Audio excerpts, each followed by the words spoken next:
ऐसे वृंदावन में हम आप सब बैठे हैं, कथा श्रवणार्थ बैठे हैं। कुछ बातों का विशेष ध्यान रखिएगा। एक तो नित्य दोपहर के समय कथा है। जो लोग संकल्पित हो रहे हैं कि हम 7 दिन सुनेंगे, उनके लिए ये विशेष रूप से है। जो आते जाते रहेंगे वो तो कोई आपत्ति नहीं। यहां की रज को नित्य माथे से तिलक लगाइए। वृंदावन आकर के बिहारी जी, राधा रमन जी, राधा वल्लभ जी आदि आदि मंदिरों में ठाकुर जी के दर्शन करने का महत्व है, पर उससे भी बहुत ज्यादा महत्व है यहाँ के ब्रजवासियों को प्रणाम करने का। हम सत्य बता रहे हैं, आप जिस दिन इस महत्व को समझ जाएंगे उस दिन ठाकुर जी आपसे प्रसन्न हो जाएंगे।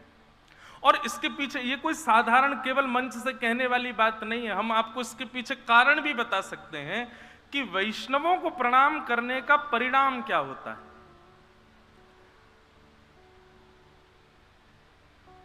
भक्त के अंदर सबसे प्रिय गुण जो ठाकुर जी को लगता है वो है दीनता।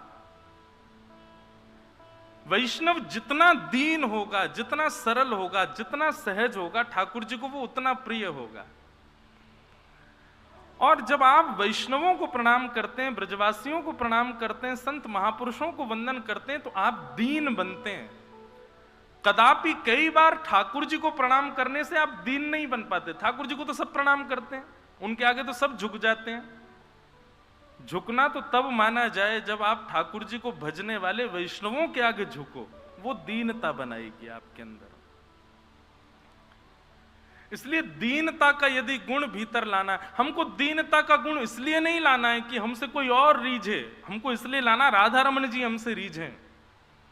और वो दीनता का गुण वैष्णवों को प्रणाम करने से आता है। वैष्णव कौन है? वृंदावन से बाहर अगर आप पूछो तो जिसके तिलक हो वैष्णव है, गले में कंठी माला हो वैष्णव है, शिखा हो वैष्णव है, भेष आवरण से लग रहा है कि हाँ वृंदावन जाता है या ठाकुर जी को बसता है तो वैष्णव। लेकिन वृंदावन में चलते फिरते जो दिख जाए सब वैष्णव है। यहां तो सबको प्रणाम करो। यहां पर तो अयोग्य व्यक्ति जिसमें अवगुण ही अवगुण हो वो भी वैष्णव है, उसको भी प्रणाम ही करो। कई बार हमको लोग बोलते हैं, बोले महाराज जी वृंदावन में कई लोग ऐसे घूमते रहते हैं, भांग का गोला खा करके, गाल में जो है तंबाकू दबा करके, और बड़े ऐसे अजब ढंग से घूमते हैं, गलत गलत करते हैं। हमने कहा भाई अवगुण देखो ही मत ना, कैसे भी घूम रहा है, वृंदावन के भीतर प्रणाम कर लो, उसको वंदन कर लो, वो भी वैष्णव है। उसके अंदर यही गुण मान लो कि चलो वृंदावन में तो है, इसी भाव से आप प्रणाम करो। वो गलत कर रहा है वो भोगेगा, पर आप उसको वंदन करो। वैष्णव प्रणाम ये लक्षण जीवन में लाना प्रारंभ कीजिए।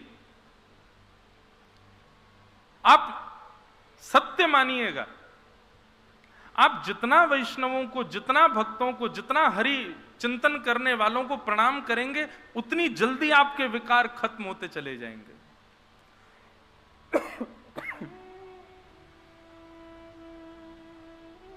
वैष्णव प्रणाम तो रज को प्रणाम, यहां के वृक्षों को प्रणाम, ब्रजवासी वैष्णवों को प्रणाम, गोपेश्वर महादेव। ये मैंने कई कथाओं में कहा, कई लोगों ने किया, और इस क्रम को करने के बाद जो उनके अनुभव हुए वह भी सुनकर के मैं खुद आनंद में था कि चलो कम से कम इनको वो अनुभव तो हो रहा है। गोपेश्वर महादेव को इसलिए प्रणाम करना है, वृंदावन के क्लास टीचर वही हैं। गोपेश्वर, गोपों के ईश्वर, गोपियों के जो ईश्वर हैं वो गोपेश्वर। ठाकुर जी किसके संग रमण करते हैं वृंदावन में, किसके संग विहार करते हैं, किसके संग विचरण करते हैं? बोलो गोप, ग्वाल और गोपी। और गोप, ग्वाल और गोपी उसका यूनिफॉर्म तो गोपेश्वर महादेव के पास ही है, तो उनके पास जाना पड़ेगा। अभी तक जो नहीं गए हैं, कल ही सुबह उठते ही जाओ स्नान करके और गोपेश्वर महादेव को प्रणाम करो। पूरे विश्व भर के महादेव के मंदिर में आप जाएंगे तो आप वहां पर शिव स्तुति सुनाएंगे, शिव महिम स्तोत्र सुनाएंगे, रुद्राष्टाध्यायी सुनाएंगे, लेकिन वृंदावन के गोपेश्वर महादेव के पास जाओ और गोपी गीत सुना करके आओ। जयति तेधिकम जन्मना ब्रज, सबको याद, जाओ गोपेश्वर महादेव के पास जाओ और जाकर के वहां दर्शन करके प्रणाम करके वहीं बैठ करके गोपी गीत सुनाओ। और आप विश्वास मानिएगा, गोपेश्वर महादेव को प्रणाम करने के बाद फिर जाइए राधा रमण, फिर जाइए राधा वल्लभ, फिर जाइए बिहारी जी, एक अद्भुत आनंद होगा। क्योंकि गोपी भेष तो वही प्रदान करेंगे। मैं कहा करता हूं, फिर आप बिहारी जी को नहीं देखेंगे, बिहारी जी आपको देखेंगे। फिर आप इस योग्य हो जाओगे कि ठाकुर जी की दृष्टि आप पर पड़े। भैया, इस वृंदावन के रहस्य को समझना साधारण बात नहीं है।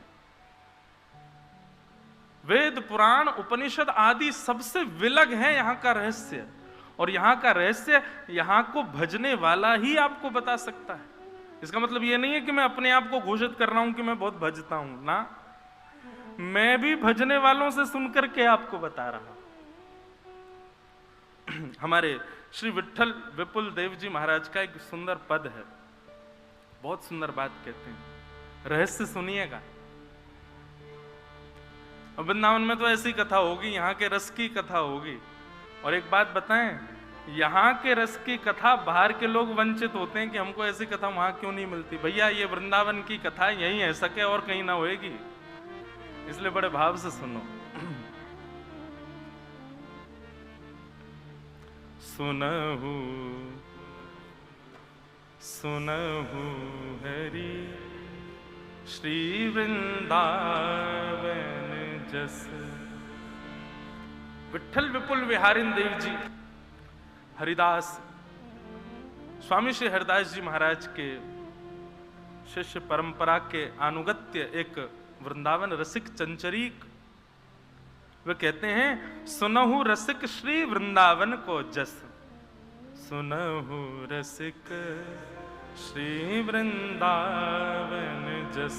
वृंदावन का यश सुनो। कैसा है वृंदावन का यश?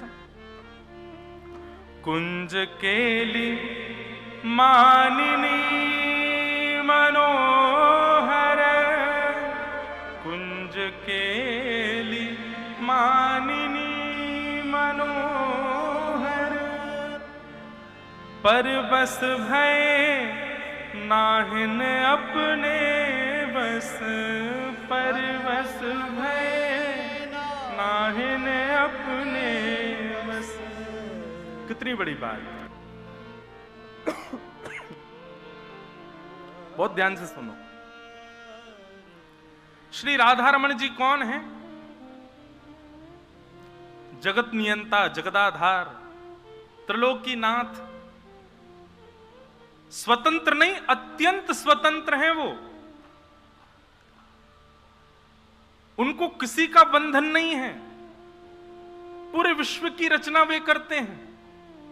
पर श्री विट्ठल विपुल विहारिन देव जी कह रहे हैं, जो अत्यंत स्वतंत्र श्री राधा रमण हैं, जो अत्यंत स्वतंत्र श्री वृंदावन बिहारी लाल हैं, वे भी यहां बंधन में बैठे हैं। किसके बंधन में? तो कहते हैं, कुंज केली मानिनी मनोहर, परबस भय नाहिन अपने बस।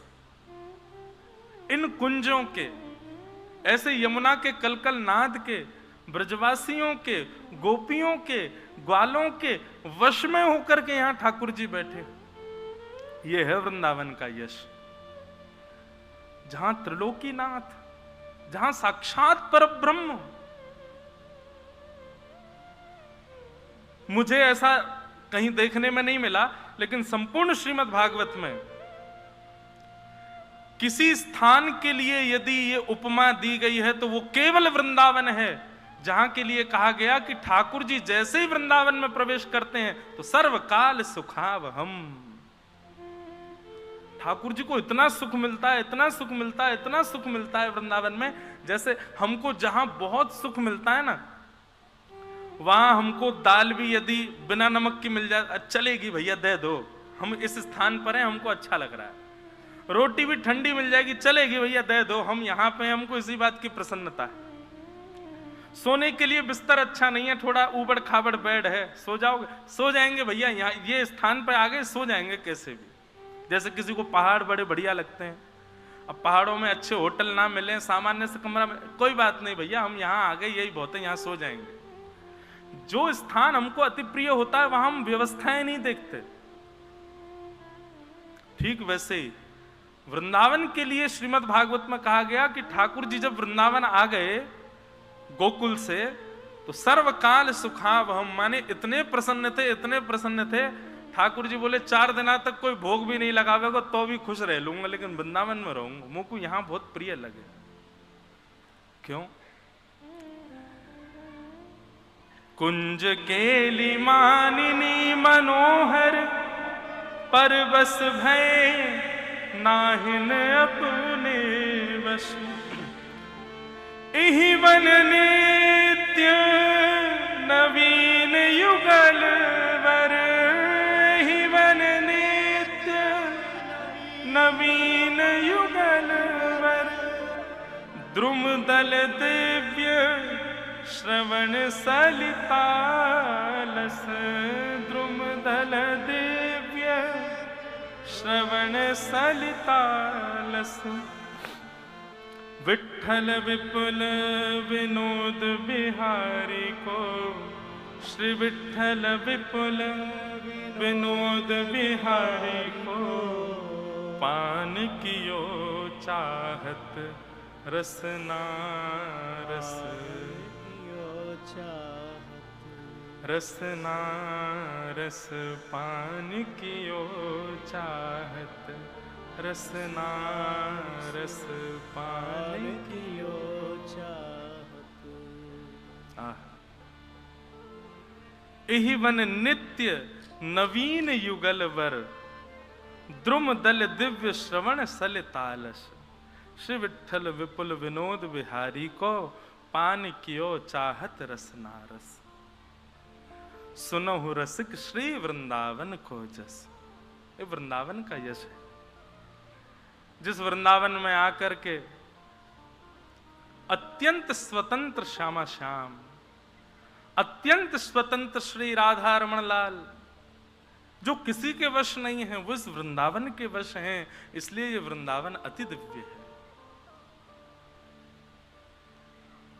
भैया बहुत भाग्य है हमारे कि ये वृंदावन हमें प्राप्त भयो है। बस ये वृंदावन अब चित्त में विराजमान हो, तन तो यहां आ गए हो, अब ये वृंदावन हमारे मन में आ जाए बस, और तब मानियो कि निर्विघ्नता से आप वृंदावन पधारे हो। तो ऐसा वृंदावन, वहां को यश तो हम सुनेंगे ही, बीच बीच में ये पद प्रस्फुटित होते रहेंगे, भाव आते रहेंगे, आप सब सुनते रहना। आओ अब आज प्रथम दिवस है, कथा का महात्म, हम लोग उसमें प्रवेश करें और फिर बीच बीच में वृंदावन लीला, वृंदावन रस, वृंदावन महिमामृत आदि श्रवण करते रहेंगे। श्रीमद् भागवत के महात्म में हम लोग प्रवेश करते हैं। सच्चिदानंद रूपाय विश्वोत्पत्त्यादि हेतवे तापत्रय विनाशाय श्री कृष्णाय वयं नमः। श्रीमद् भागवत जी के महात्म का ये प्रथम श्लोक है। सच्चिदानंद रूपाय विश्वोत्पत्त्यादि हेतवे। ठाकुर जी के 3 रूप बताए गए हैं। सबसे पहला सत्य, दूसरा चैतन्य और तीसरा आनंद। सबसे पहली बात, ठाकुर जी परम सत्य हैं, और इस परम सत्य का कारण क्या है?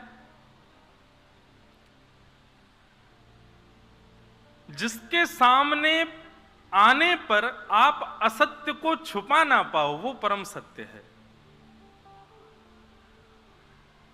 कई बार ऐसा आप लोगों ने भी अनुभव किया होगा, जिनके गुरु होंगे, जिन्होंने गुरु दीक्षा ली है, आप सबसे जो बातें छुपा रहे थे या सबसे जो बातों का आप जिसका प्रकाश नहीं कर रहे थे, गुरुदेव के सामने जाने के बाद आपके मन में ऐसा भाव आया कि इनसे वे बात कह दें,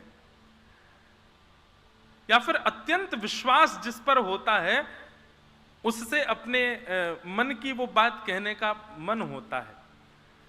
परंतु गुरुजन और अत्यंत विश्वास का पात्र व्यक्ति हमेशा आपको मिलेगा ऐसा नहीं है, पर ठाकुर जी तो नित्य आपके सामने है। ठाकुर जी जिस स्थान पर विराजमान है उस स्थान का ऑरा ऐसा हो जाता है, वहां का वातावरण ऐसा हो जाता है कि आप वहां बैठ गए तो ये निश्चित है कि आप अपने चित्त के भाव कहोगे ही कहोगे ठाकुर जी से। क्यों? क्योंकि वो सत्य है। उनके सामने कभी असत्य छुपता नहीं है, उनके सामने कभी कोई बात गूढ़ रहती नहीं है, उनके सामने जाते ही प्रकट हो जाती है, इसीलिए वो सत्य है, परम सत्य। दूसरी बात, ठाकुर जी कौन है? चैतन्य। चैतन्य का मतलब, चैतन्य का उल्टा होता है जड़। ठाकुर जी जड़ नहीं, चैतन्य। मैं कथाओं में एक बात कहा करता हूं, बहुत ध्यान से सुनिएगा। हमारे घर पे लड्डू गोपाल हैं, स्पर्श करने में कैसे लगते हैं? जड़ लगते हैं। हमारे घर श्यामा श्याम है, स्पर्श करो तो ऐसा भाव आता है कि वो जड़ हैं, पर वास्तविकता ये नहीं है कि वो जड़ हैं। वास्तविकता ये है कि आपको एक चैलेंज दिया गया है कि अपनी भक्ति से, अपने भाव से तुम में सामर्थ्य हो तो हमको चैतन्य करके दिखाओ, हमारे अंदर चैतन्यता का अनुभव करके देखो।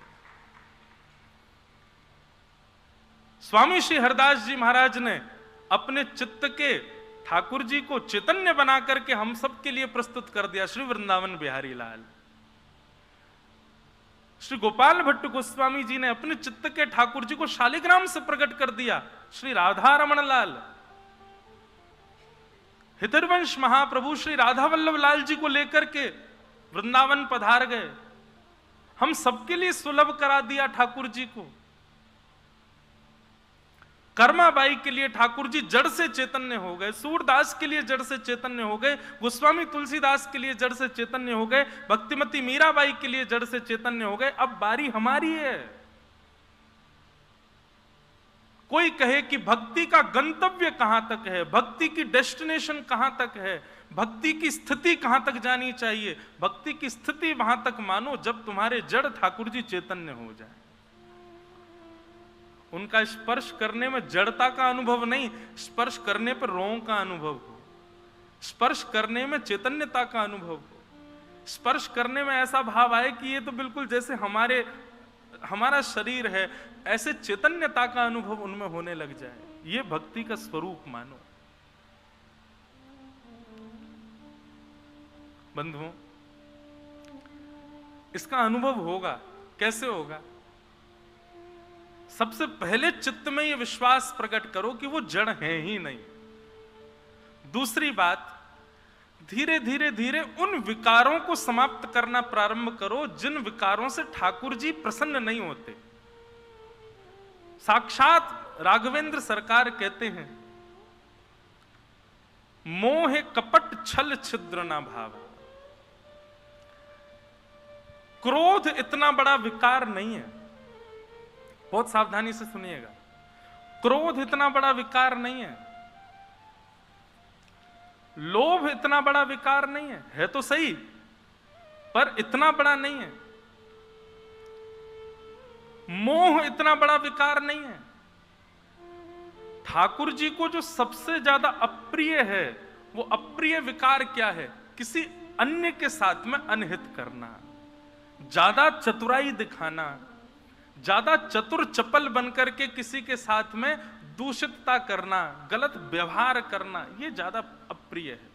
और एक बात कहें, सारे विकार धरे रहो भीतर, लेकिन एक सद्गुण ले आओ, दीनता का, जो मैं प्रारंभ में ही कह रहा था, दया का, सरलता का। जितना हो सके झुकना प्रारंभ कर दो, दीन होना प्रारंभ कर दो। आप अपने आप अनुभव करेंगे, धीरे धीरे सारे अपने आप विकार चले जाएंगे आपके भीतर से। लोटा जब तक खड़ा रहेगा ना तो मिट्टी अंदर रखी रहेगी। लोटे को जब टेढ़ा करोगे, लेटाओगे, धीरे धीरे उसके अंदर की जो मिट्टी है अपने आप खलने लग जाएगी बाहर, और एक समय आने पर वो पूर्ण रूपेण शुद्ध हो जाएगा। फिर उसके बाद किसी पवित्र नदी में उसको डुबा करके थोड़ा जल लेकर के मांझ करके उसको ले लो, बिल्कुल पीने योग्य, आपके उपयोग के युक्त हो जाएगा। ठीक वैसे ही मानव में अत्यंत विकार युक्त मिट्टी पड़ी है, धीरे धीरे झुकना प्रारंभ करें। विकार जब निकल जाएंगे ना, तब अपने आप ऐसे सत्संग रूपी नदियां प्राप्त होंगी। उनमें जब स्वयं को डुबो दोगे, अपने आप भीतर से शुद्ध पवित्र हो जाओगे। और फिर उसी जिस प्रकार वो पात्र शुद्ध होने पर उसमें दूध पियो, उसमें रसमलाई डाल लो, उसमें आमरस पी लो, ठीक वैसे ही आप जब शुद्ध पवित्र हो जाओगे, आप भी एक पात्र हो। आपके इस पात्र में, आपके इस हृदय रूपी पात्र में सुंदर भक्ति का रस भर करके श्यामा श्याम ही अधरों से लगा करके पान कर लेंगे। बस इस भाव को समझना है। अवगुणों पर काम करना ये तो हमारा एक स्वभाव होना चाहिए, पर सबसे पहले एक गुण भीतर लाओ, दीनता। मैं कथा में एक बात कहा करता हूं, ठाकुर जी से कभी अनुष्ठान करके, व्रत करके, प्रार्थना करके हम लोग वरदान मांगते हैं ना। गोवर्धन की परिक्रमा करते हैं, कई लोग वृंदावन की परिक्रमा करते हैं, दंडवती करते हैं, दूध की धार देते हैं। उनसे पूछो, भैया आप परिक्रमा क्यों कर रहे हो? हमारे लाला नहीं है, एक बेटा हो जाए। किसी से पूछो, हमारा व्यापार बेकार चल रहा, थोड़ा बढ़िया हो जाए। ऐसा क्यों कर रहे हो? संतों का भोजन क्यों करवा रहे हो? बोले बस हमारा एक काम था, वो बन गया, अब उसके लिए संत भोज करा। आदि आदि ऐसी बातें सुनने को मिलती हैं। मेरे कहे से अगली गोवर्धन की परिक्रमा, वृंदावन की परिक्रमा या संत भोज आदि ये सारे पुण्य के कार्य एक भाव की प्राप्ति के लिए करना, हे ठाकुर जी हम सरल हो जाएं, हम सहज हो जाएं, हम दीन हो जाएं, हमारे अंदर दया का भाव आ जाए। कभी गिरिराज जी की परिक्रमा इस भाव से करो कि हे गोवर्धननाथ, हम भी सरल हो जाएं, हम भी सहज हो जाएं, हम भी दीन हो जाएं। जन्म मानुष जन्म और हरि सेवा, ब्रज बसि वो दी जो मोह सुलभ, यह मांगू गोपी जन वल्लभ। कई पद बंधुओं ऐसे हैं वैसे तो रसिक जनों के, रसिकाचार्यों के जितने पद गाए जाएं कथा में, सब नित्य गायन में ले आओ, लेकिन बहुत सारे पद हैं, कितने गाओगे? इसलिए हम एक दो पदों पर अंकित कर दिया करेंगे कि ये पद आप याद कर लो, इसको नित्य गाना प्रारंभ करो। उनमें से एक पद ये भी है, या तो सुबह के सत्र में या रात्रि सोते समय या जब जब वृंदावन आओ ठाकुर जी के सामने, एक पद तो कोई लीला का गाओ और एक पद ठाकुर जी से विनय करो। और विनय के पद में इस पद को लीजिए, यह मांगू गोपी जन वल्लभ, मानुष जन्म और हरि सेवा, ब्रज वसिवो दी जो मोह सुलभ। नित पत उठ यमुना जल नहाऊं, ब्रजवासिन को दास कहाऊं, वल्लभ कुल को हूं चेरो, हरिदासिन को हूं चेरो, हरिवंशीन को हूं चेरो, रामानुजन को हूं चेरो, जाकुल में है सके ठाकुर जी मुंह को दीक्षित कराए दो, वैष्णव जन को सखा कहाऊं, दास कहाऊं, यह मांगू गोपी जन वल्लभ। तो विषय हम क्यों सुना रहे थे? ठाकुर जी चैतन्य कैसे होंगे? हमने जब बाजार से खरीद के लाए तब वो जड़ थे। एक तो ये कॉन्सेप्ट भी भूल जाओ कि आप खरीद के ले जाते हो ठाकुर जी को। मुझसे कोई कह दे कि महाराज जी हम कल ही ठाकुर जी खरीद के लाए हैं, वाह, ब्रह्मा नहीं खरीद सकता उनको, शंकर जी नहीं खरीद सकते, पूरा ब्रह्मांड बिक जाए तो नहीं खरीद, तुम खरीद लाए ठाकुर जी को। कई लोग कहते महाराज जी जयपुर में हम लोग बनवा रहे हैं ठाकुर जी, मार्वल के ठाकुर जी। कैसे कह सकते हो आप ये बात? कोई कहे सस्तो, कोई कहे महंगो, पर ये मोल से नहीं आते हैं, ये तो आवत प्रेम के मोल रे, मैंने लियो रे गोविंद गोविंदा। वास्तव में ठाकुर जी आपका चयन करते हैं, आप ठाकुर जी का चयन नहीं करते। दुकान में बैठ करके ये छोटे हैं, ये मोटे हैं, ये पतले हैं, ये गोरे हैं, ये कारे हैं, ये सुंदर हैं, ये ज्यादा सुंदर हैं, ये इस प्रकार से गोपाल जियों में जो ये भेद है, ये आप नहीं करते हैं, बल्कि ठाकुर जी विचार करते हैं। जो कंजूस है या के संग में ना जाऊंगा, सोई आपके मन में आता है, ये वाले नहीं दूसरे दिखाओ। तब पीछे खिड़की में बैठे एक ठाकुर जी कहे, हाँ याकू मैं झेल लूंगा, मुझे दे दो। वो जैसे ही आता, हाँ ये बढ़िया है, इनको दे दो। आप नहीं चुनते हैं, ठाकुर जी चुनते हैं आपको। इसीलिए अनुभव करना कभी आप घर घर में, हम तो घर घर जाते हैं, ठाकुर जी देख के हमको पता चल जाता है कि ये अर्चक जो है ये कंजूस है, कि ये लोभी है, कि ये क्रोधी है, कैसा। ठाकुर जी की सेवा से ही पता चल जाती है। क्यों? ठाकुर जी उसके अनुरूप आए हैं उसके पास।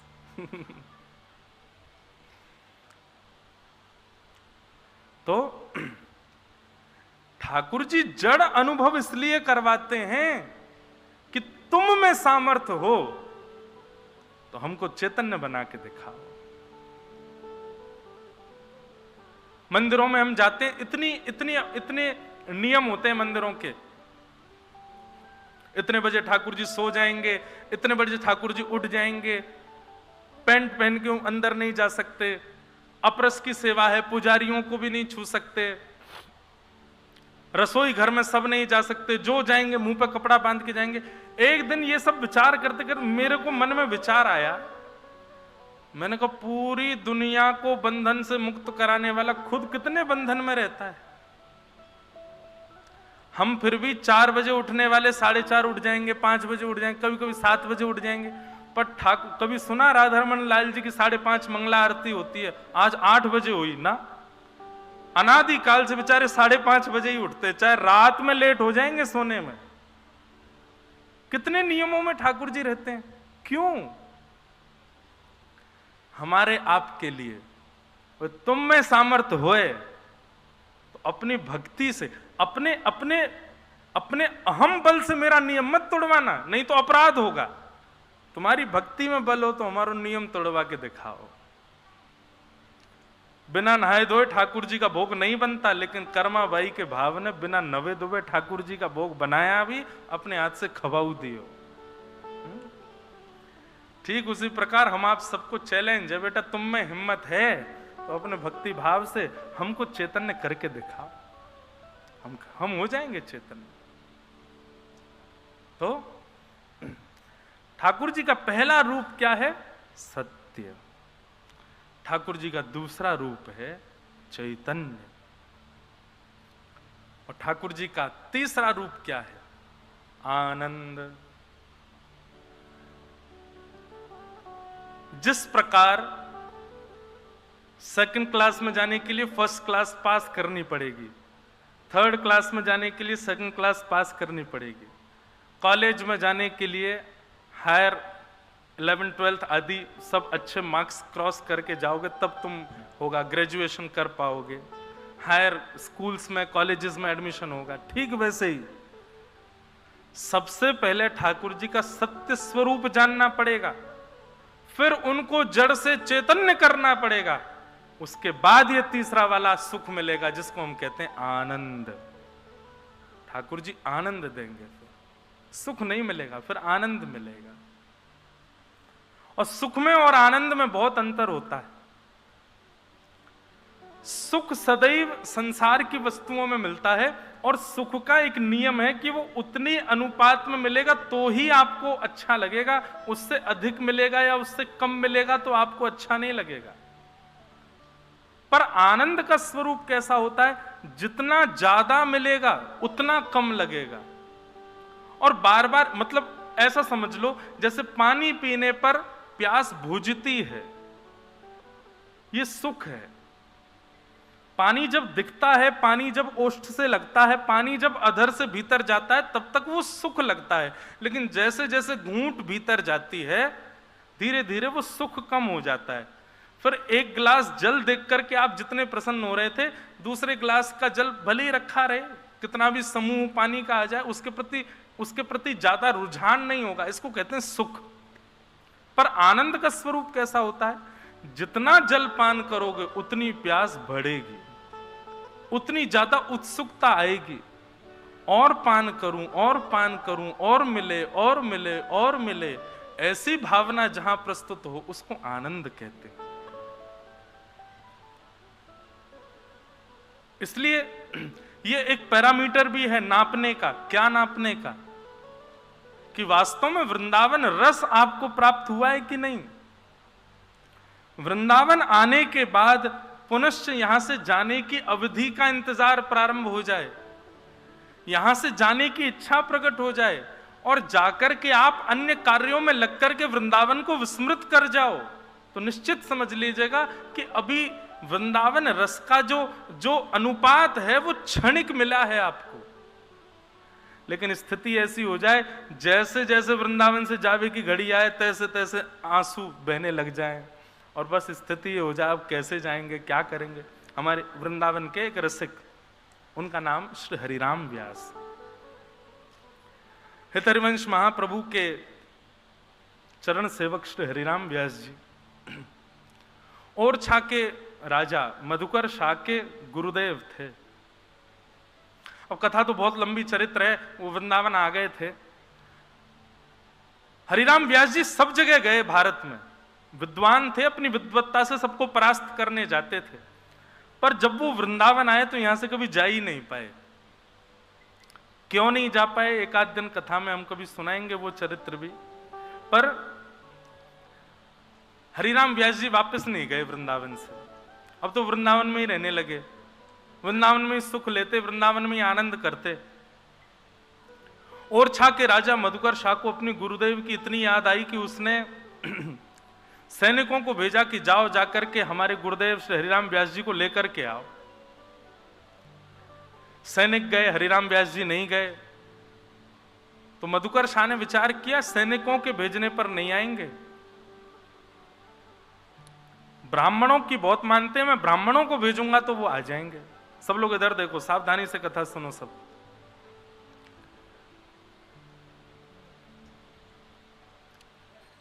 ब्राह्मण गए, ब्राह्मण आए, ब्राह्मणों का खूब सत्कार किया हरिराम व्यास जी ने, अपने आसपास बिठाया। ब्राह्मणों ने निवेदन किया, बोले व्यास जी चलो वृंदावन से चलो।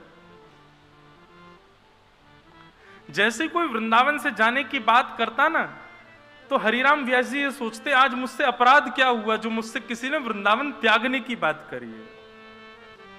सोचो, स्थिति विचार करो हरिराम व्यास जी की। अच्छा, अगर कई लोगों के चित्त में ये भाव आ रही हो कि भाई ये व्यास जी कहीं ना कहीं ठाकुर जी से ज्यादा वृंदावन यश की महिमा गा रहे हैं, तो आप लोगों के मन में ये भेद आना एक दुर्भाग्यपूर्ण है कि आप वृंदावन को ठाकुर जी से विलग मानते। ये बात आप निश्चित मान लीजिए कि वृंदावन साक्षात श्यामा श्याम का मिलित स्वरूप ही है, ये कोई अलग नहीं है। इसलिए वृंदावन यश मैं गा रहा हूं, क्यों? क्योंकि वृंदावन श्यामा श्याम का रस बाहर गाया जाएगा, यहां तो वृंदावन का यश ही गाया जाए। उसी से किशोरी जी को सुख मिलता है, उसी से ठाकुर जी को सुख मिलता है। ऐसा समझो, श्री जी को सुख देने के लिए जहां जहां श्री जी विचरण करती हैं वहां वहां वृंदावन नहीं है, वो वृंदावन का रूप स्वयं श्री कृष्ण ही है। किशोरी जी चरण रखेंगी तो वहां की रज भी श्री कृष्ण है। किशोरी जी से छांव के नीचे बैठेंगी वो वृक्ष भी श्री कृष्ण है। किशोरी जी जहां बैठ करके श्वास भी ले रही है वहां की पवन भी श्री कृष्ण है। ऐसा श्री जी के पक्ष में है। और जहां ठाकुर जी विचरण कर रहे हैं वहां ठाकुर जी के विचरण के लिए वहां की रज श्री जी हैं, वहां का वृक्ष किशोरी जी हैं, वहां की वायु किशोरी जी हैं। श्यामा श्याम इस वृंदावन में नित्य विहार करते हैं। किशोरी जी के लिए श्याम सुंदर वृंदावन है और श्याम सुंदर के लिए किशोरी जी ही वृंदावन है। श्यामा श्याम का मिलित स्वरूप है श्री वृंदावन, ये कोई अलग नहीं है। बहुत सुंदर पद है, मेरी स्मृति में मेरे पास लिखा है, कल मैं उसको ढूंढ के सुनाऊंगा कि किस प्रकार दोनों एक दूसरे की सेवा के लिए ब्रज का ही रूप धारण कर लेते हैं। तो इसलिए वृंदावन यश यदि गाया जा रहा है तो आप इसमें संकुचित मत होइएगा। तो जैसे ही कोई कहता कि व्यास जी ओरछा वापस चलो, तो हरिराम व्यास जी चिंतन नेत्र बंद करके विचार करते, आज सवेरे उठने के बाद अब तक मैंने क्या अपराध किया जो मुझे वृंदावन छोड़ने की आज्ञा मिल रही है कहीं से।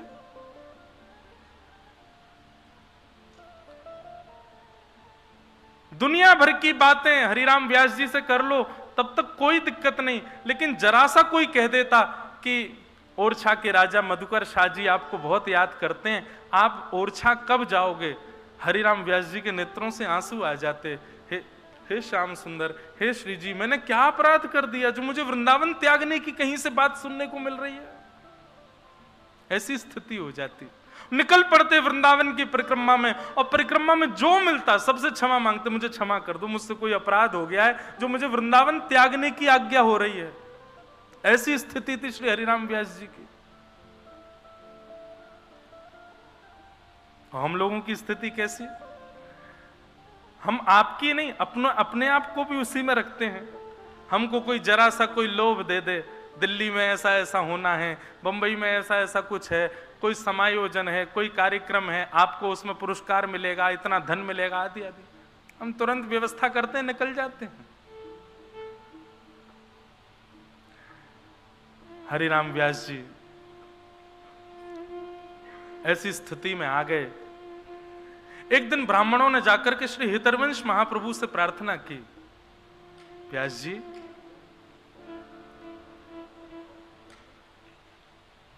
हमारे कहने पर तो हरिराम व्यास जी नहीं जाएंगे, पर आप आज्ञा कर दो, आप उनके गुरु हैं, कि वो ओरछा चलें। महाप्रभु जी बोले, भैया वृंदावन से उनको भेजना क्यों चाहते हो? तुम जानते हो वृंदावन से निकलने की बात भी कोई कह दे तो हरिराम व्यास जी परिक्रमा में चले जाते हैं, ऐसी स्थिति उनकी हो जाती है। ब्राह्मणों ने कहा, भगवान एक बात बताइए, हरिराम व्यास जी वृंदावन में रहेंगे, वृंदावन में सबका कल्याण हो चुका है क्योंकि वो वृंदावन रह रहे हैं। यहां पर हरिराम व्यास जी के रुकने से कितने लोगों का दुर्भाग्य हो रहा है कि वो वृंदावन रस से वंचित हैं। हरिराम व्यास जी ओरछा जाएंगे, यश गाएंगे तो कितने लोगों का कल्याण होगा।